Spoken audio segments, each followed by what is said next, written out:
Hi, welcome to our channel. Visakha MRO Ramanaiah హత్య కేసులో నిందితుడు సినీ మూలాలు ఉన్నట్టుగా తెలుస్తున్నది. హత్య కూడా సినీ ఫకీలో జరిగినట్టుగా తెలుస్తున్నది. అసలు ఏమిటా వివరాలు సీనియర్ జర్నలిస్ట్ శ్రవణ్ కుమార్ గారిని అడిగి తెలుసుకుందాం. శ్రవణ్ కుమార్ గారు. Yes sir.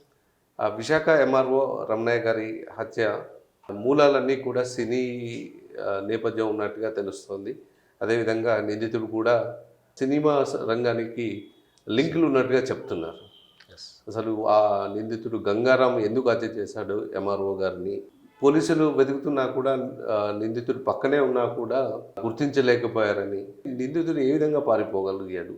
ఆ వివరాలు కొద్దిగా చెప్తారా? విశాఖ ఎంఆర్ఓ రమణయ్య హత్య బాగా సంచలనం సృష్టించింది. ఎందుకంటే హైదరాబాదులో భూ వివాదాలు, రియల్ ఎస్టేట్లు, ఈ రిజిస్ట్రేషన్లు గొడవలు ఎక్కువగా ఉన్నాయి. విశాఖపట్నంలో లేవని కాదు, కానీ తక్కువ, హత్యదాకా వెళ్ళేంత తక్కువ సందర్భాలు ఉంటాయి. ఇక్కడ ప్రతిరోజు ఎక్కడో ఒకటి కబ్జాలు, దాడులు, చంపుకోవడాలు, ఇవన్నీ కూడా మళ్ళీ వీళ్ళంతా కూడా హైదరాబాద్ వీళ్ళు కాదు, అవుతే రాయలసీమ, సీమాంధ్ర, ఇంకా రకరకాల వ్యక్తులు ఉన్నారు, చాలామంది ఉన్నారు. సరే, ఇక్కడ ఇవి హైదరాబాద్లో రియల్ ఎస్టేట్ హత్య అనేది పెద్దగా సంచలనం సృష్టించినప్పటికీ జనం పట్టించుకోలేదు. ఈ రమణయ్య గారి హత్య జరిగిన తర్వాత ఒక్కసారిగా ఈ కొత్త ఆంధ్రప్రదేశ్లో సంచలనం అయిపోయింది. విశాఖపట్నం ఇప్పుడు రియల్ ఎస్టేట్లో పుంజుకుంటుంది. రెండో రాజధాని అని, మొదటి రాజధాని అని, రెవెన్యూ రాజధాని అని రకరకాల పేర్లు ఏదో పెట్టుకుని మొత్తం మీద జగన్మోహన్ రెడ్డి ప్రభుత్వం వచ్చాక వైజాగ్ ప్రయారిటీ పెరిగింది. దాంతోపాటు వివాదాలు కూడా ఆటోమేటిక్గా, డిమాండు, ఈ రిజిస్ట్రేషన్ గొడవలు ఇవన్నీ ఉంటాయి. అయితే ఇక్కడ రమణయ్య హత్య జరిగిన తర్వాత స్పష్టంగా అర్థమైపోతుంది, అది ఎంఆర్ఓ రిజిస్ట్రేషను ఇవన్నీ విధాలు ఉంటాయి కాబట్టి తన మర్డర్ వెనక ఖచ్చితంగా రియల్ ఎస్టేట్ వ్యాపారం ఉంటుందని ఖచ్చితంగా అనుకున్నారు. నిజంగా కూడా అదే కారణాలు కూడా కనిపిస్తూ ఉంది. మర్డర్ చేసిన వ్యక్తి గురించి మనం చర్చిద్దాం. ఈ అసలు వివాదమైన ప్లేస్ గురించి కూడా చర్చించాల్సి ఉంటుంది. అయితే ఇక్కడ ఈ మర్డర్ చేసిన వ్యక్తి ఎవరు అంటే, పూర్తి పేరు, అతని పేరు మురారి సుబ్రహ్మణ్యం గంగారాం. ఇతను ఇప్పుడు వెలుగులోకి వచ్చిన ఇతను వెనక్కి నేపథ్యాన్ని అంతా చూసుకుంటే, ఇతడు సినిమా రంగానికి, ఈ సినిమా ఫిలిం రంగంలో వెబ్ సిరీస్ నిర్మించి ఒక నిర్మాతగా ముందుకు వచ్చాడు. అయితే ఆ నిర్మాణ క్రమంలో డైరెక్టర్కి అతనికి ఏదో సత్సంబంధాలు కుదరకపోవడం వల్ల డైరెక్టర్ మార్చేసి తానే దర్శకత్వం చేస్తూ దాని ప్రొడక్షన్ కూడా చేశారు. సో ఆ వెబ్ సిరీస్ చూస్తే అంత హింసాత్మకంగా ఉంది. సరిగ్గా ఆయన తీసినటువంటి ఆ వెబ్ సిరీస్ తాలూకు మనకు ఇప్పుడు దాంట్లో సోషల్ ప్లాట్ఫామ్లో ఉంది.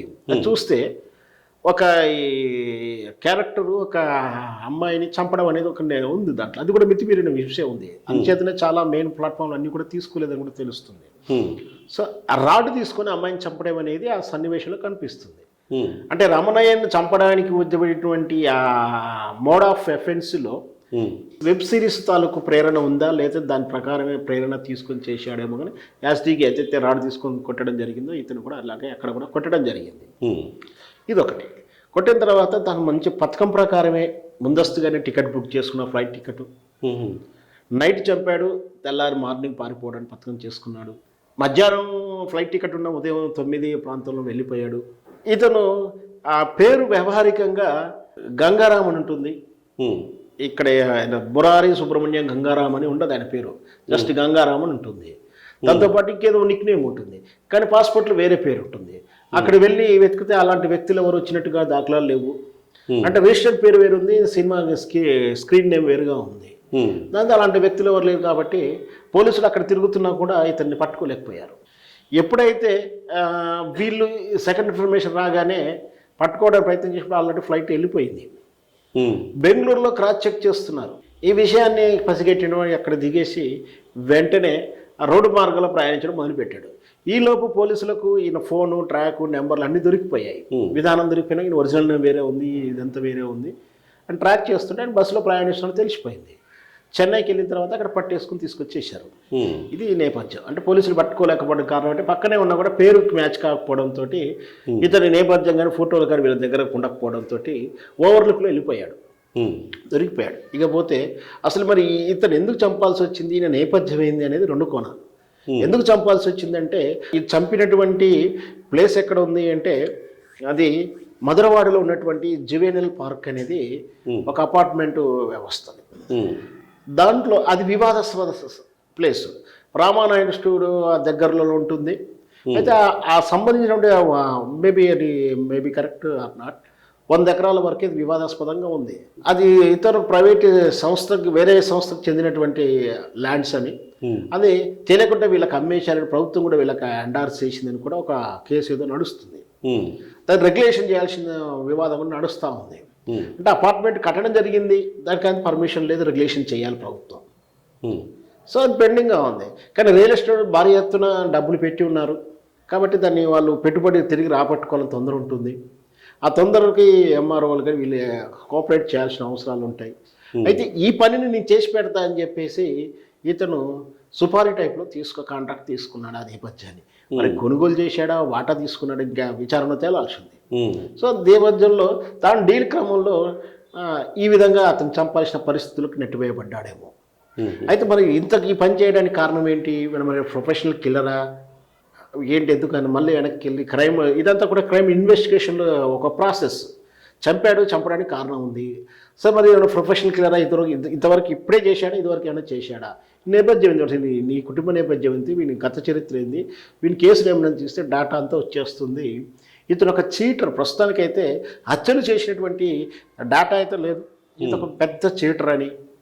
మొదట హైదరాబాద్లో అక్కడ ప్రభుత్వంతో, అంటే గతంలో ఉన్న బీఆర్ఎస్ ప్రభుత్వంతో నాకు మంచి డీలింగ్స్ ఉన్నాయి, మేము కాంట్రాక్టులు ఇప్పిస్తాను, అది ఇప్పిస్తాను అని చెప్పి 1,50,00,000 వరకు ఒకరు మోసం చేశారనేది మియాపూర్ పోలీస్ స్టేషన్లో రిజిస్టర్ అయి ఉందని కేసు.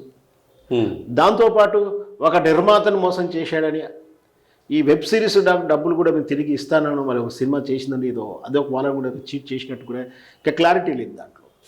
దాని తర్వాత విజయవాడకి వెళ్ళి అక్కడ కూడా రాజకీయ నాయకులతోటి నాకు సత్సంబంధాలు అని ఒక క్రియేషన్ చేసి అక్కడ కూడా ఏదో చీట్ చేశాడంటే కేసు నమోదైంది. విజయవాడ అయిపోయింది, హైదరాబాద్ అయిపోయింది, విజయవాడ అయిపోయింది. ఆ తర్వాత విశాఖపట్నంలో ఒక రియల్ ఎస్టేట్ వ్యాపారవేత్తగా అవతారం ఎత్తి అక్కడే ప్రయత్నాలు చేస్తూ బహుశా అందులోనే భాగంగానే ఈ డీల్ నేను చేసి పెడతానని చెప్పి అక్కడ సుపారీకి ఒప్పుకుంటూ ఉండొచ్చు, అందువల్లనే హత్య చేసి ఉండొచ్చు అనేది ఇక్కడ అర్థమవుతుంది. అంటే ఇక్కడ నేపథ్యం అంతా కూడా చీటింగే ఉంది. ల్యాండ్ విషయంలో సెటిల్మెంట్స్కి వెళ్ళాడు, వెరసి ఈ విధంగా అరెస్ట్ చేశాడు. పోలీసులు టెక్నాలజీని వాడేసి అతన్ని ట్రాప్ చేయడం, పట్టేసుకోవడం, విచారణ జరుగుతుంది. మొత్తం మీద ఇక్కడ అంటే ఈ మర్డర్ విషయంలో, రమణయ్య గారి విషయంలో, ఆంధ్ర విశాఖపట్నం విషయంలో రియల్ ఎస్టేట్ తగాదాలు, మళ్ళీ ఈ క్రైమ్ వెనక సినీ పరిశ్రమ పేరు రావడం నిజంగా కూడా ఇప్పుడు దురదృష్టకరం. ధన్యవాదాలు శ్రవణ్ కుమార్. Thank you.